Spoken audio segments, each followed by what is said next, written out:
it can be overwhelming when you're watching YouTube, watching that content with people who are really going for self-sufficiency, where they have their homesteads, they're out there growing all their own food. Well, I know I find it like overwhelming. It feels unachievable. It's so much work. And what I like to reframe that into so it feels achievable, so we can start exactly wherever we happen to be right now, is to focus on the nutrition that you can grow in your own backyard.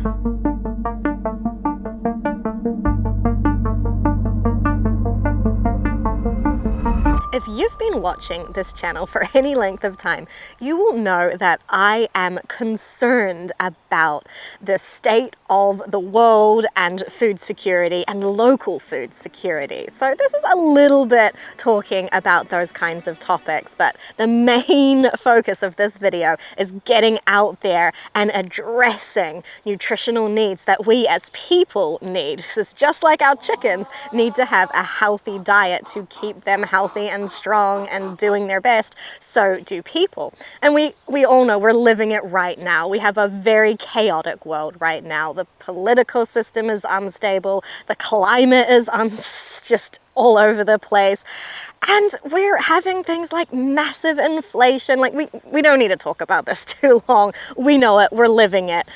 But what can we do about it? Well, we can't do anything about those great big global issues, but we can take control of producing a really, really nutritionally dense diet for ourselves and our families and our communities, so that we too, just like our chickens, can remain healthy and strong and not have to engage with what is a little bit of a crumbling healthcare system as well at the moment. It's really difficult as an individual to attempt to grow all of your own food. And I would say it's not even advisable, because I would say throughout most of human history, we haven't sort of taken it upon ourselves as individuals to provide our own food individually. We've done that in communities, in families, with lots of hands doing the work. Because growing the calorie crops, our staple crops, the things that provide the bulk of the energy in our diets, those are things like corn, wheat, rice, oats, so the grain crops, and things like potatoes on large scales. So these are the calorie crops, the things that give us energy and are relatively cheap, and we produce them on a big scale. Those things are really hard to do without a lot of people or a lot of expensive machinery. So I am not saying we should be trying to grow those things, because those things are most likely, for most people, going to remain available at the stores. Their prices might rise, but not compared to other components of diets, the protein and the fat components, which are harder to produce on like a massive scale, but not so hard to produce in your own backyard, if you're clever about it. So we're reframing this here today to think about, okay, I can go to the store and I can buy flour to bake bread, I can buy rice, I can probably buy dry beans, I can do those things. But maybe it is too expensive to buy meat, or too expensive to buy fresh fruits and vegetables. I mean, that is certainly the case here. Fresh fruit and vegetables can be outrageously expensive. So it's out of reach for a lot of people. So that might start happening more and more as the climate shifts and so on and so forth. So this is all about today focusing on the things that require small amounts of space but give you massive impact in terms of nutrition for your bodies to be healthy, and also taste, so that your food is still wonderful, so we're not feeling like we're having like a poor diet. It is still delicious and nutritious.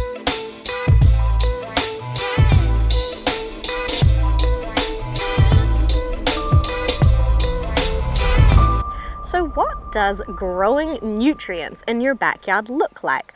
Well, it looks like picking things that you actually like to eat, first and foremost. No point growing things that you don't like. But there are a lot of things that don't need a lot of space that you can get started growing right now. And the first thing that comes to mind is green leafy vegetables.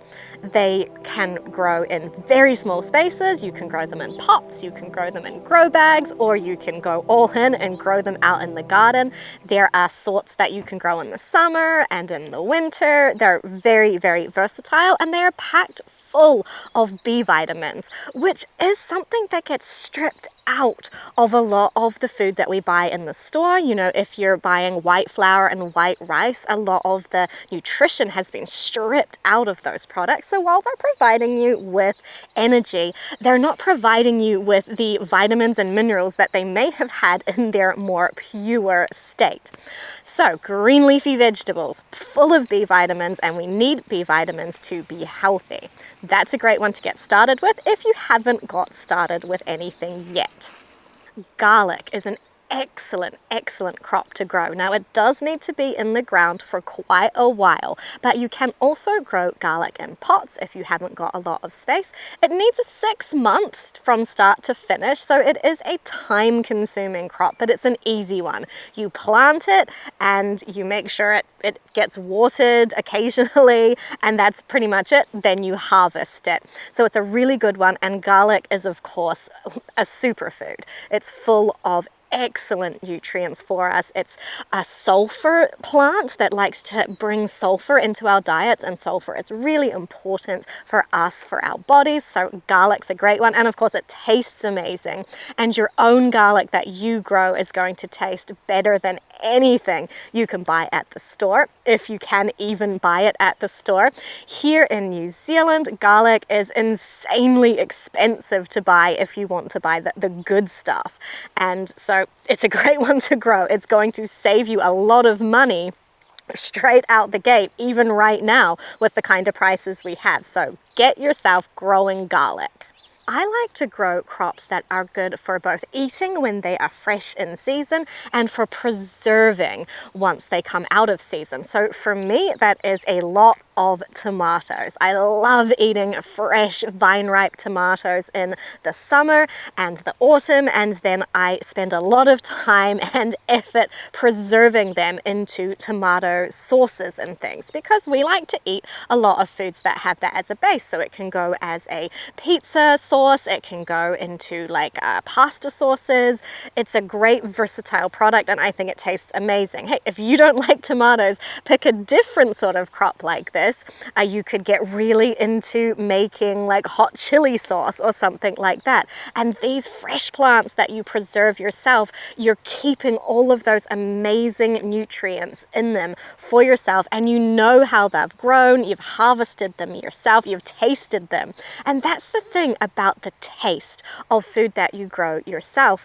The taste of it, when it tastes so amazing, is indicating that it is full of nutrients. When you buy something that doesn't taste that great from the store, and it just tastes flat like cardboard, it's just watery or mushy, well, that's indicating that it doesn't actually have a full range of nutrients, minerals, and all of the amazing things that go into our plants that we're only just starting to learn about, all the complicated things that go into a plant, that go into its fruit that we eat. So when you are tasting your amazing homegrown food, you are tasting the huge nutrient density present in that food.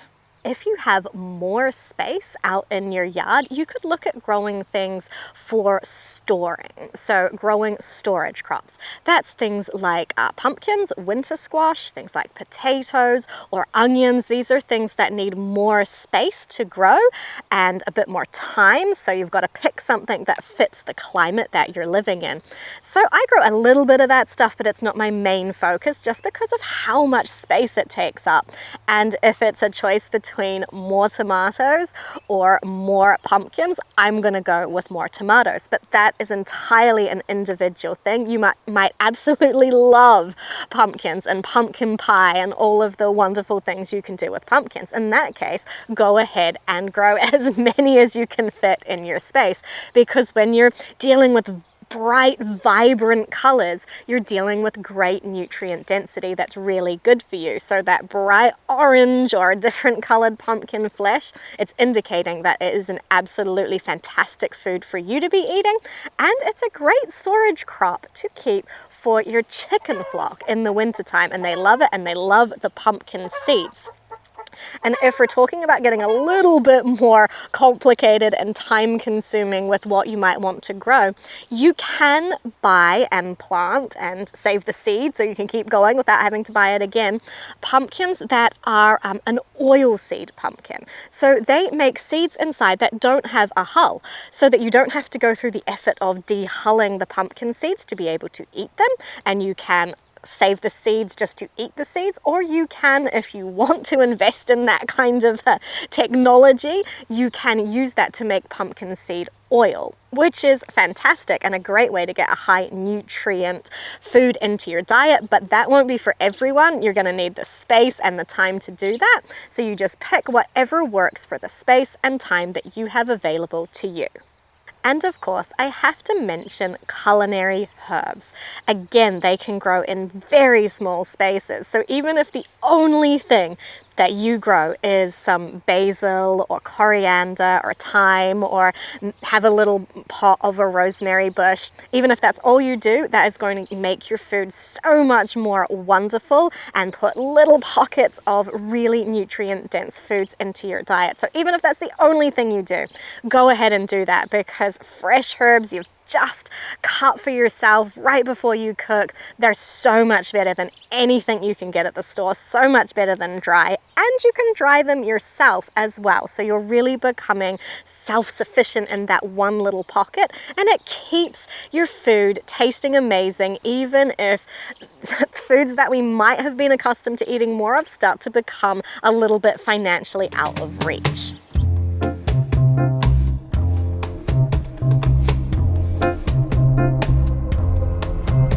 Now, those were the things that you can grow out in your garden or in pots and all of that stuff. Those are the plants.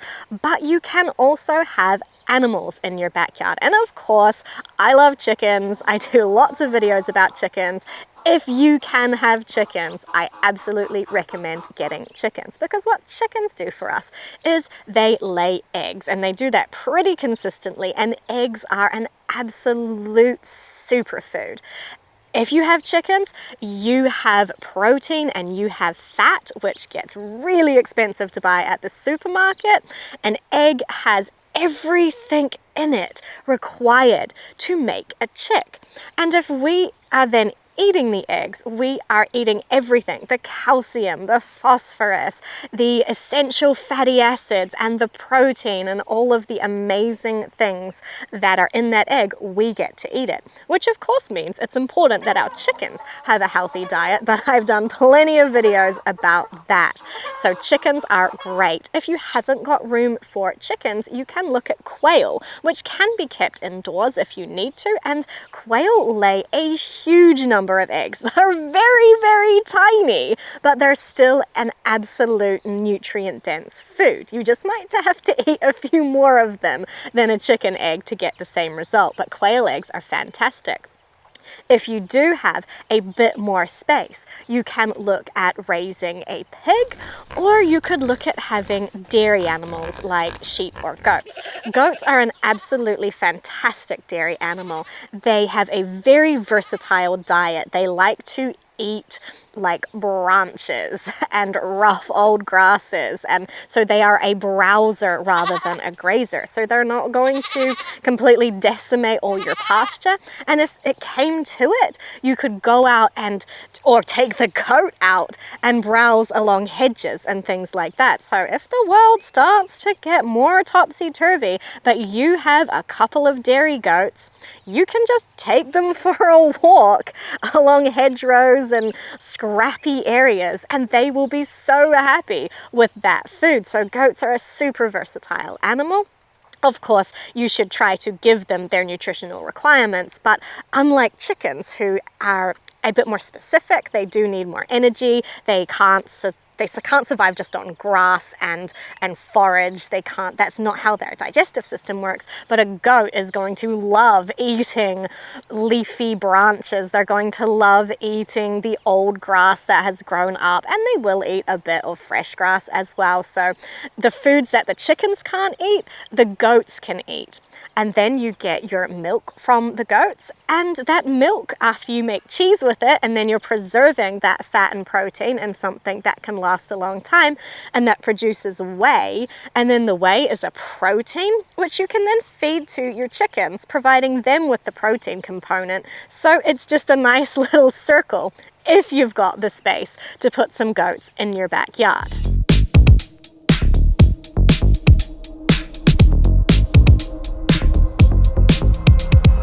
Now is a really good time to start to think about the long-term outcomes for ourselves as individuals and as families and as communities. So right now we can still go to the store and buy what we need to put in the garden and to like make things super great in the garden, and we can buy chicken feed and we can buy all of this stuff, and it's accessible, it's there.